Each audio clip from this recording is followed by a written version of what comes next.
All right, guys, let's get started. Good morning, everyone. I'm happy to be here today with you guys. We are in this session today to talk about RoboBrain. So RoboBrain is GenAI-powered intelligence for robotic systems. So it's a project and a solution that we've developed over the past few months in our team here at Accenture.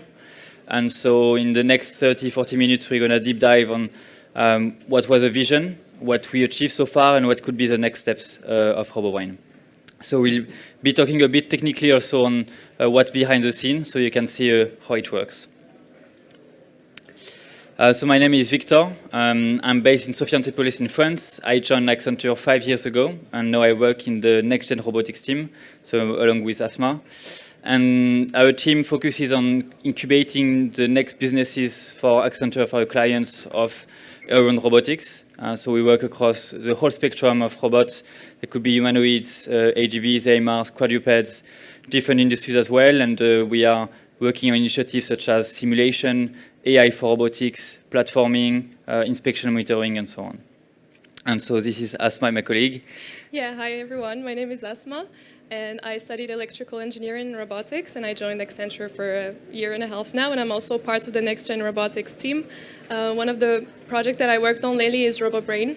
It's very, very interesting, and I was responsible for the integration of the intelligence into the robots. So I'm a ROS expert, robot expert. Yeah. Thank you. So let's get started on the topic directly. So for several years now, we've seen how robotic system can bring a high level of automation to multiple sectors. Now it's mainly in, for example, in manufacturing and industrial environment. But now we are seeing a progressive adoption, but a clear adoption of what we call service robots. So those are the robots that you may encounter in your daily life. So it could be as customers, as citizens, employees, and even at home now. So these new robots are actually sharing our spaces. They are sharing also interfaces with us, for example, our doors, our corridors, even elevators now. So because they will be more and more present in our lives, it's critical that these robots deliver the best experience possible and an almost perfect experience. We don't want, for example, a robot that you are talking to it and doesn't really understand your intent, mixing up some words, or like a mobile robot that is stuck in a corner and not doing anything. So AI and GenAI in particular are bringing a huge opportunity to address these challenges and to make robots smarter. But integrating these kind of technologies can be quite complex and sometimes costly. So there is actually a need for a sort of seamless approach where we could integrate those technologies and make robots adapt, decide, and learn autonomously. And so this is the rationale behind RoboBrain. So we wanted to use GenAI because it's a potential to make robots smarter, to help them understand the context and to make decisions and to learn on themselves over time. So RoboBrain is basically a sort of modular framework, so a platform, a bit like a bridge, that is used to infuse AI and GenAI technologies into robotic systems. And to do so, we work at 3 levels, so on the device itself, on the edge, or on the cloud. So the goal is really to improve the existing capabilities of the robot, but also to develop new ones and to go really beyond, to have a better efficiency, a better performance for the robot, and eventually a better experience for the users as well. So the goal of RoboBrain is to augment robotics. So we want to start to go beyond just mere automation that robots could be until today. We want them to navigate complex environments, complex situations that are uncertain, and to do so in like an optimal way. So to make them smarter, there are different directions that we can take. The first one is data integration. So how we can infuse data into the system and make the robot, for example, aware of their surroundings, but also third-party data. It could be, for example, a robot working in a hotel that can know the layout of the rooms, what are the amenities of the hotel. In a manufacturer, it could be the different machines that are used, just for the robot to be more aware of the environment. Then we want to augment individually all the different tasks of the robot. So it could be the interaction with the user, it could be the manipulation, the perception of the environment, and even the navigation. Then we want to help the robot to make more informed decisions. So it's really linked to the context and to the data integration, but we want them to make better decisions as well. And then eventually we want the robot to be adaptable and to learn over time autonomously so that they can grow on themselves and be better on the different tasks that we have for them. So for RoboBrain, we wanted to have an ecosystem that could be as versatile and as agnostic as possible. We wanted to have that on two fronts. One is on the kind of technologies that we use, and then it's on the robot that we apply to. So you will see in a second when we deep dive in the architecture.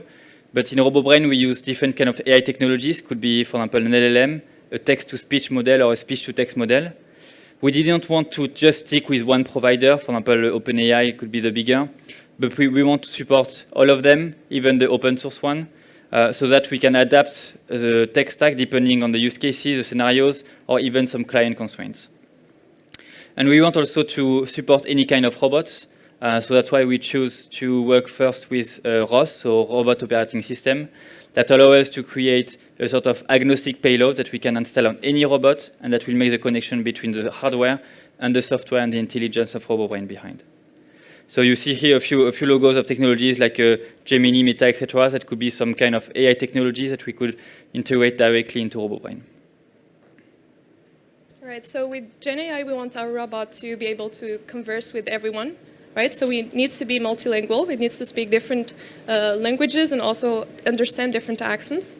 The next thing is we want it to be context-aware. So the robot needs to be able to understand, well, the environment that it's in, the context of the dialogue that it's having, and also pick up on cues. It could be environmental cues, for example, like, yeah, this is a noisy environment, for example.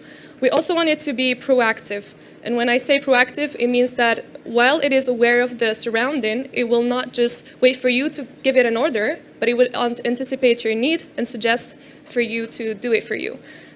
One good example to illustrate this, I don't know if you saw the marketing video of the last humanoid of 1X, the Neo. So this humanoid, what it does is that it sees the other person tying her shoes, and so it understands that she's leaving.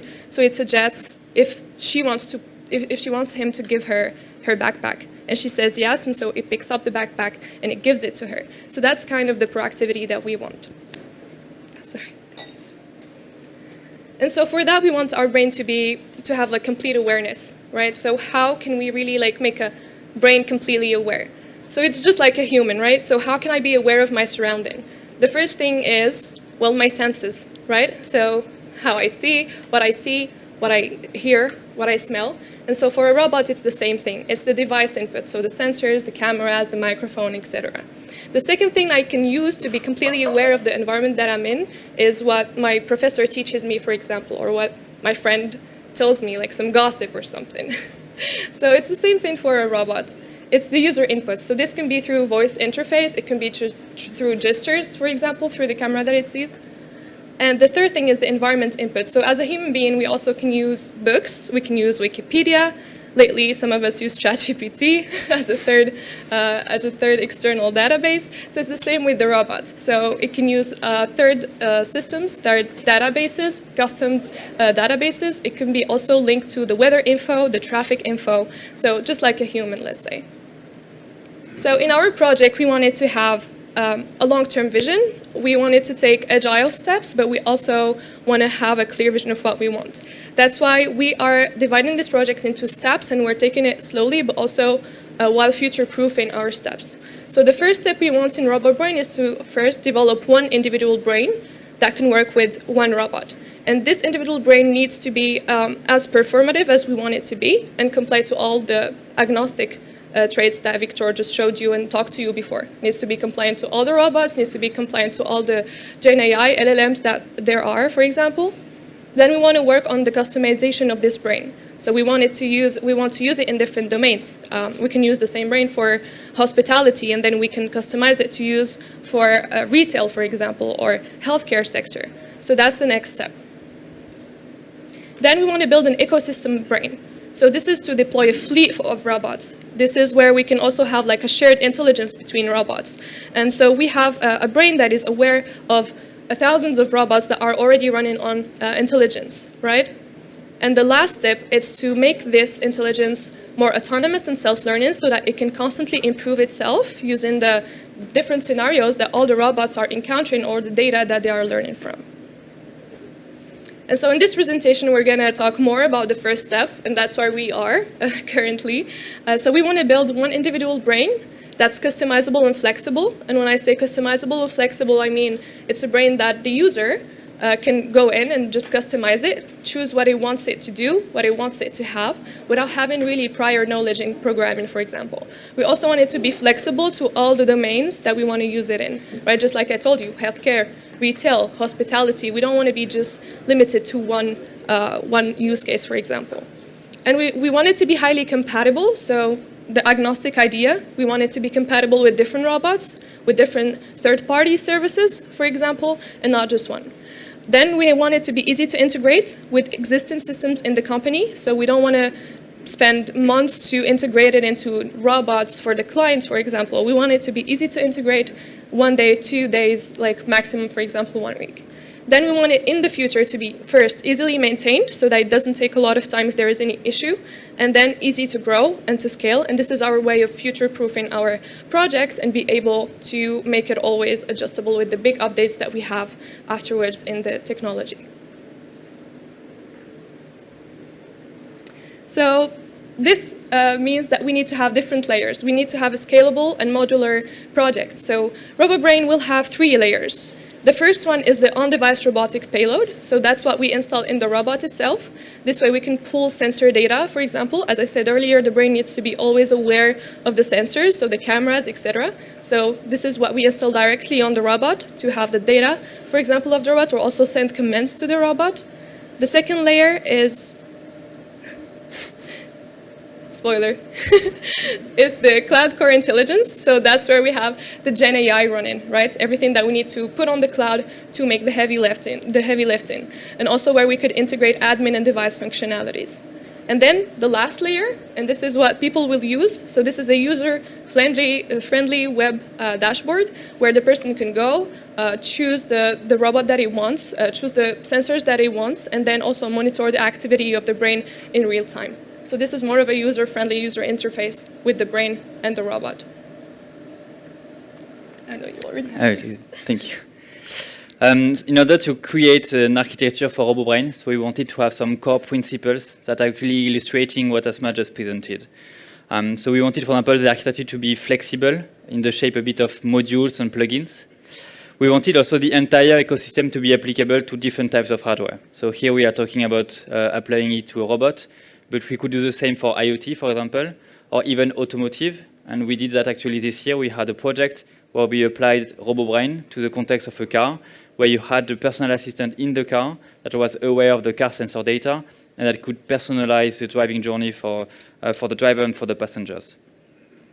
Then at the core, we want to have a GenAI layer, mainly for 2 reasons. The first one is to enable to have natural interactions between the machine and the human, with the fact that, for example, LLMs could write human-like responses.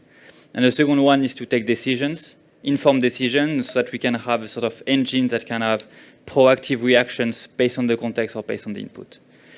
And then we want to connect to other services, third-party services, platform solutions from, for example, partners, etc., and that we could easily integrate additional capabilities to the system. And so here's the high-level architecture of RoboBrain. We'll deep dive after in the different components. But basically, you find again those 3 kind of input that we had before: the device, the user, and the environment. This goes into a component that we call a state monitoring system. It's sort of a system that is watching all the changes that happen between the different input and relaying the information to the LLM based on what's happening. And for example, if an event is incoming of the robot or something like that. And then the LLM is processing this information, and he has 2 options: either to respond back to the user through an interface, so it could be a visual interface, it could be through voice, etc. Or he can trigger also external capabilities, and those could be like capabilities that we add that are not native to the LLM, that we could fine-tune for some specific use cases or scenarios. So what we did, we developed for the past few months, so since June, the very first version of RoboBrain. So we wanted to have a functional asset from A to Z. So for that, we worked with multiple teams at Accenture, one of which is actually based in Bratislava, in the team behind the conference, so a very great team indeed. And so we managed to create those 3 different layers, so between the core intelligence, the admin dashboard, and even the payload. And then we did the payload, as I said in the beginning, in ROS, so robotic operating system, so we could install it on any robot that is ROS compatible.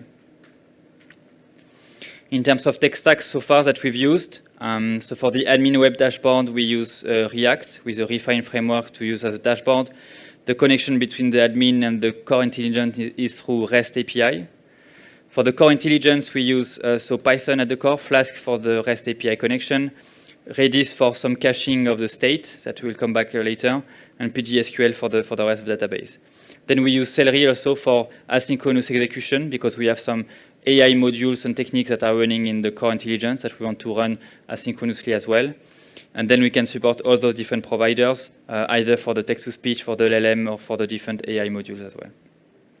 And the connection between the core intelligence and device is done through socket, and the device itself, so we have ROS, Python, and PyTorch, and PicoVoice also to do some audio speech detection on the device.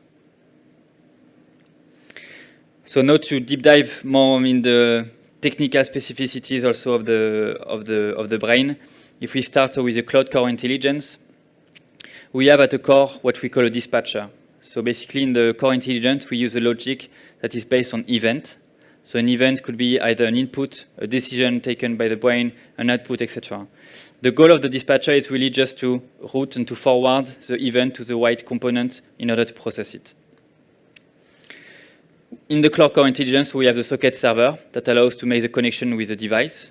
And the first input that we get from the device could be, for example, the audio. So the person that is talking through the microphone of the robot, asking a question, for example. And so this audio will go through a speech-to-text model that will be then sent to the dispatcher. So this could be the user input. Then we've seen also before that we have the sensor data. So all the sensors that are registered for this device are then stored into sensors and registered in the database through a state, that is so the Redis database. We have also like third-party APIs, as we said. So we had the users, the sensor data, and the environment data. So this is coming from other services. Could be, for example, the API of a client. It could be the hotel backend. It could be the manufacturing software, etc. That goes into a component that we have called pollings. Basically, pollings are just objects and classes that we use in order to either to pull data or to listen to some data changes. And that will write to the state as well. And this state will represent the whole state environment, both locally and externally of the robot. Then on this state, we might want to do some calculations. For example, if the sensor data it could be the camera, maybe we want to run some computer vision model on the camera. So we have what we call fusions. Fusions are calculations that we perform on the state. It could be, for example, aggregation of sensors. It could be, for example, calculation of the speed based on the accelerator. So any kind of calculation we do on state, we read it, and then we rewrite to the state in order to append these new values. Then once we have a state that's describing everything, we want to watch this state, and so that's why we have a component that is called rules. Basically, rules are just checking some verification on the state itself, and then forwarding to the dispatcher. If we take an example, for example, of a flow, the sensor could be the camera feed, the fusion could be, for example, a YOLO model to do computer vision, and the rule could be whether there is a chair in the, for example, in the view, or whether there is a luggage present and a guest, and that could lead, for example, to decisions that maybe the robot can call a delivery robot in order to take the luggage and bring it into the room of the person. So note that we have all these inputs. This needs to be processed. So that's why we have the LLM. LLM will so process information, these events, and it will reply back to the dispatcher. Then we need to send those responses back to the device. So we can do so either by creating some audio, so through text-to-speech. So the robot will talk by itself by a speech synthesis. Or we just send some data, for example, in the case that we need to trigger some particular command on the robot. And so we send in some data so that it can perform this action. The LLM so can process directly, but we just don't want to have just a basic LLM, just an OpenAI LLM, for example, that's just native things, but we add to it capabilities. So capabilities are things that we code ourselves, depending on the use case or scenario, that help us to fine-tune the whole experience based on what we want to achieve. So the capabilities are actually calling external services. So capability could be, for example, getting the forecast for the weather, getting some recommendation for the restaurant, for example, if we are in the context of the guest welcoming. It could be to navigate somewhere, to deliver something, so anything that makes sense in the purpose of the use case and that is not natively there. But the LLM can decide on its own to do it, and then the capability will reply to the dispatcher. Either it will be something that will be, again, in a loop to the LLM, for example, if we need to formulate a human-like response, or it can be forwarded also to the device in case we need to run a command. And the capabilities, of course, also have access to the state to make some informed decision as well and calculations based on what is the state of the system. Another thing that we can do also for the dispatcher is called silent functions. So it's just functions that are not relying on user feedback. And so those functions that could be, for example, an emergency stop that we don't want necessarily to the feedback for the user, or for example, for authentication as well.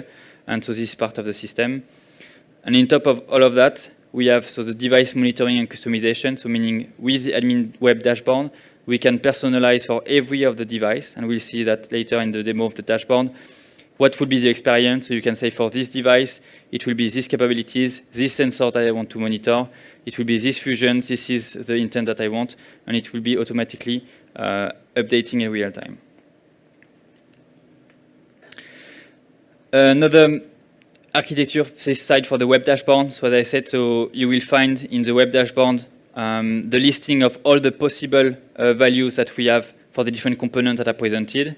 For example, for a device, what could be the providers, AI providers that I have? What could be the LLMs that are supported? What could be the capabilities? What are the fusions, the rules, the polling, etc., that are currently in the system? And then for every device, I can personalize that. So, for example, I could say, I need to listen to these sensors. I need to have these pollings and these rules. For this robot, I want to check, for example, if there is a chair in the view. This one, if there is a luggage in the view, and to personalize it. Then I can edit, for example, the device info. I can save and load quickly some configurations, for example, that could be used for a single robot to go from a robot that is meaning to do some welcoming of guests to robots that could do, for example, surveillance and safety in just a matter of a click. Then I can monitor the history, so what could be the input and the brain decisions. What are the LLM meant to be used by this brain? What is the text-to-speech provider, the memory length of the conversation, etc. And then I can monitor the state, and then also fake some input and reset the brain memory in case of issues. And then we have the on-device robotic payload. Yeah, so for the robotic payload, there is this big challenge, as I said earlier, which is we need to be able to be agnostic. We need to be able to just plug our product in each robot, which is really hard and challenging if you see other platforms that are now available. So in this vision, the first step the first decision we took is that let's build a ROS package, because a lot of robots that are on the market are on ROS, and the ones that are not, they have a ROS bridge or a ROS wrapper, like the Boston Dynamic dog that you saw maybe earlier. And then we can then go from there. So this payload that we install in the robot is a ROS package. It has the main core is the orchestrator. So this part and module of the robotic payload, it's the one that actually can control the whole flow and communication between different parts of the robot. So the first communication is, of course, with the brain. So we send inputs like sensor data, for example, to the brain, and also we can pull, well, the output of the brain if it's an action that needs to be done, or a voice assistant, for example, that needs to be played on the speaker. Then the next thing is the audio module. So this is a very important module, and we built it with two ideas in our brain. The first one is we need one module that the conversation will feel very natural. We don't want a Siri, right, where you need to say, "Hey Siri," every time. So we want an orchestrator that is able to detect when it's just a flow of a conversation. So no need to say the wake word, and when it's not, and you need to say the wake word. The second constraint is that the wake word was very important, because we don't want to be always listening to what the people are saying and also analyzing it for privacy. Just for privacy, we don't want to be analyzing everything that the person is saying. We just want to be analyzing when the person is addressing us. So the orchestrator is able to detect when to use the wake word, and when it's just a conversation, then continue talking. And so in this module, we also use intelligence, just like Victor said earlier. with different models that are available. And then the other thing that I said earlier also is we need to be able to refresh always the data, the sensor data, and so this way the brain can always be aware of what's happening in the robot, and the user also can monitor it in the web dashboard. So we need to always be sending sensor data with a refresh frequency to the user admin. And then there are two output modules. The one is the local actions. So this module is actually connected to the actuators of the robot. So it could be, an action could be moved to location. It could be spin for 40 minutes, for example. And also audio playback. So this is the speaker's output. So the orchestrator can detect if the brain is ordering for an action or it's just wanting to play a voice assistant. So it's the speakers that need to be activated. So that's a very, very high overview of the robotic architecture. Okay. And then we always talked about bringing AI to the robot and where is RoboBrain really into that. So I want to talk to you a little bit and very fast about the AI pipeline where we want RoboBrain to intervene. So the first step, spoiler again, the first step is core training. So this is where we actually teach our brain to act and decide in different situations, whether with supervised learning, reinforcement learning, and also imitation learning. So in RoboBrain, we can use pre-existing models. This is why we said it should be agnostic and we should be able to plug it with different third-party services. And also we can plug our own trained model, for example. Then we have optimization and precision. So this is where we fine-tune our brain. And we do that by, for example, simulation that we also do in the team, so that we bridge the gap between what he just learned in theory by training and the real-world situations and precision and scenarios in different domains. The third thing is, basically it's three things and three levels, let's say. And that's where also we want RoboBrain to shine. Let's say it's, well, first, we want to have device level intelligence, so we don't want to be always connected to the cloud. So we want to shrink a little part of the intelligence and put it in the device for like basic conversational skills or fast decision making that doesn't need at all latency, like for example, obstacle avoidance. So we want to have this small part of intelligence in the robot without having to connect always to the cloud.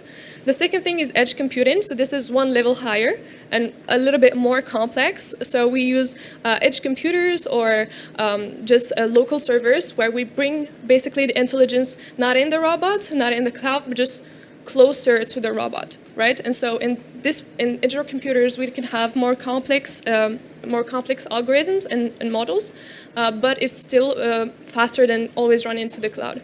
And then the final one, the big boss, it's cloud intelligence. And so this is where the heavy lifting is done. And this is a very powerful also thing to have in RoboBrain, because this is where the big updates are happening. This is where the big models are being launched. And this way we can have always connectivity and updates with RoboBrain.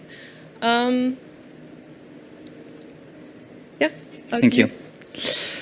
So just before moving on to a quick demo of the dashboard and before the questions, so our current activities currently, like we have done, so these three bricks, so the admin web dashboard, core intelligence, and the device payload have been developed.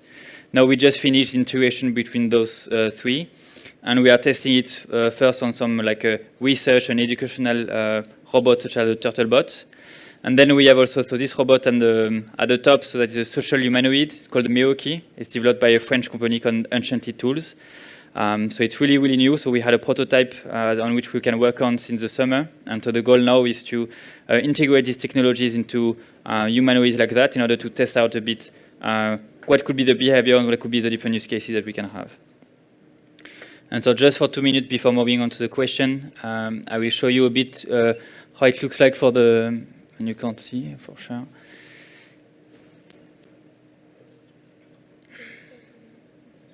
Yeah. Je pense que je fais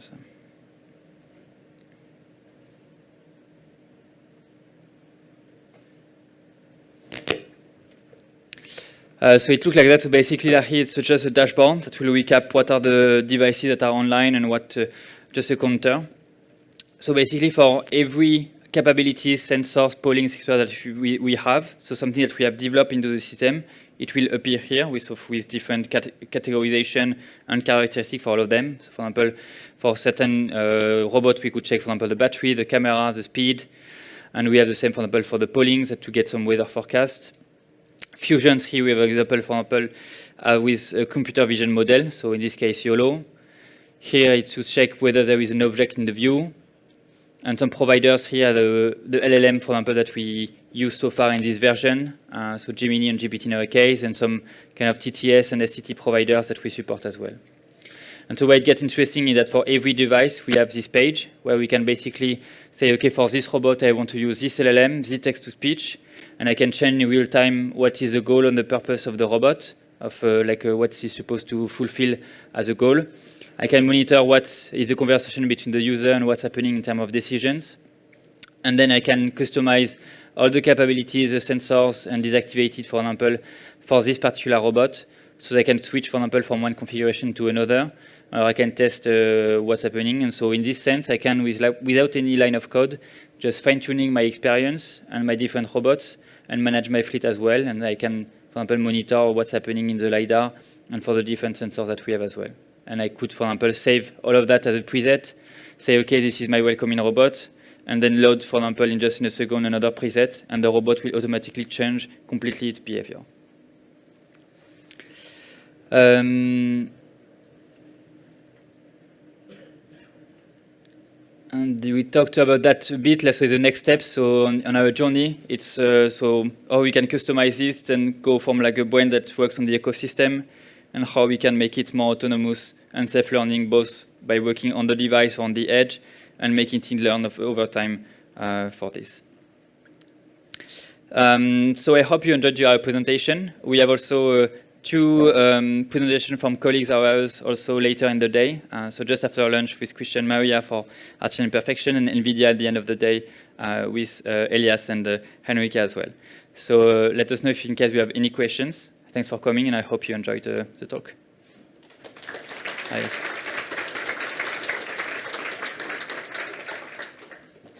Good, the questions are here. So, what's your opinion on Tesla bot, Tesla Optimus humanoid robot? That's a good one. So, personal opinion, like it's, I think it could be a great product. I think so far it's totally not ready, but it's my impression that I get for like what we've seen so far. So you may have seen last week, for example, that we saw like these robots at the Tesla opening, etc. But in my opinion, that's more like remote control of robot rather than real intelligence. I don't think that there are a lot of things happening behind. I think that might be coming later, but so far I think that's a lot of marketing. So expecting to see more concrete technical stuff that we can see for the humanoid. But so far we can't say much as we don't know much, and Elon Musk is not the one that is disclosing a lot of information on this either. So. It would be great to have it actually working as markets, right? Along with the other humanoids as well. Yeah. Is Skynet close? I hope not. Not too fast. What's the best way to switch between different robot types in your AI model? So I have shown in the dashboard. So basically, robot types is not something that really matter in how RoboBrain works. It will matter more on the different sensors that you might have. So you can classify between drones and the different objects. But in your model, for example, you could, in your RoboBrain, you could manage at the same time some robots, some AMR, some humanoid. So you could have different types inside dashboard directly. And it's just a matter like of tagging and finding the right way of information. But basically, there is no limitation to switching between different. And the AI model will adapt depending on what its persona and what are the capabilities linked to it. So it will know transparently what's the type behind and what it's supposed to do.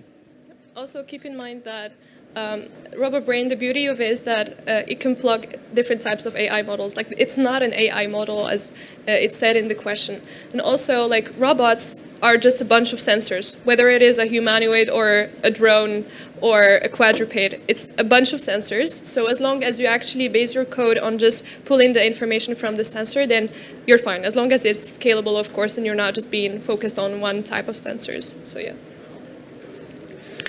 How do you see the risk of bots using generated data by LMs or other bots for learning or input? I think the biggest risk here, and that's why we need to be careful, is that you see the LLM here is connected to the capabilities. the capabilities themselves could be connected to the robot. So in theory, the LLM could take control of the robot and could do things that we want to avoid. So there are different approaches that we are thinking to avoid that, like putting some safeguard between either the input or the output or on the robot itself to understand if a command is safe or not. But so far, I think that with a risk that is quite important and that we don't have to negligate as well. I think for learning or input, then we have some options, for example, to work. If it's LLMs that are using our data, we can use also some open source LLM as well, and that we can have more control on what is the output of the LLM and what could be the different behaviors. But I think it's still a quite open question for all the applications that are using today LLMs as well. Yeah. Okay. How do you test out if the RoboBrain is performing correctly, understand the user prompt, or is afterwards execution? So far, it's done manually by us, so hopefully we test it right. But our goal now is to test it in simulation. So, for example, we would like to simulate also, because we could have, for example, an LLM that is aiming at mimicking the human behavior, and we could have, for example, a human conversation between a simulated human and the RoboBrain. And so, for example, having the simulated human asking some questions, tricky questions, etc. And then another agent that is here to assess whether the output is good or not. So we could do all of that in simulation. That could be a way. But then the best way at the end is to do some proper user test with real humans in real conditions and see if we deliver the right experience as well. Okay. What architecture seems to be the best to build RoboBrain on it? Is it neural network, quantum processor, or silicon processors? So far the RoboBrain, like the foundation that we have here, it's more putting different components together, but the goal is not to be dependent on like the kind of architecture or AI that we put in it. So as Asma was explaining before, with the stages that we have before for the training, for example, or for the fine-tuning, at the output, we want something that could be compatible with RoboBrain. So it will be the goal on the two sides. So on the RoboBrain itself, to support multiple types of AI or models, and also for the models also that we will train to be really trained towards RoboBrain at the end. So far, no answers. It will, I think, mainly depend on the use case that we have so far. Quantum processor and silicon, depending on like really if we have some advanced use cases as well. For now, like neural networks or some solutions may other work, I think. So far, we could use, for example, some NVIDIA solution, etc., that we could build on and integrate into RoboBrain. But I think it's really depending on the use case. What is the volume of data generative for processing in cloud by single RoboBrain? Good question. So far, we didn't calculate all of that. I think it's there is maybe like 1 or 2 megabytes of audio going through. Then there will all the processing of the LLM that is not necessarily done by us, but could be done by API, such as for OpenAI or for Google, etc., depending on the LLMs that we use. In the end, it's sent back as text and JSON, etc., and data to the device itself, so not taking much as well. And then we have the audio again, so maybe 1 or 2 megabytes. So yeah, I think one request something is maybe like 3 to 4 megabytes to just in network to transport. But then for the processing itself, I think it's just an open question as well. So what's happening in the LLM, and it's not something that we know for sure. Do you want any inference in the device from your edge, or all of this happening in the cloud? For the moment, everything is happening in the cloud. Our goal is now to move progressively to the edge first, and then on the device. As Asma was beginning, it's like a bit of a hybrid solution to decide what's sufficiently performant on the device, what could not work on the device, and having something working on the device without having like performance issues. So far it's like an open question based on what will we use on the device itself. We would like ideally sort of a small LLM. We see that more and more often that we could run on the device that could act as an orchestrator instead of what we had so far, for example. But not all of the robots could support it. So there is this big question, for example, between a humanoid and a turtle bot, completely different hardware. So we need to adapt what is running.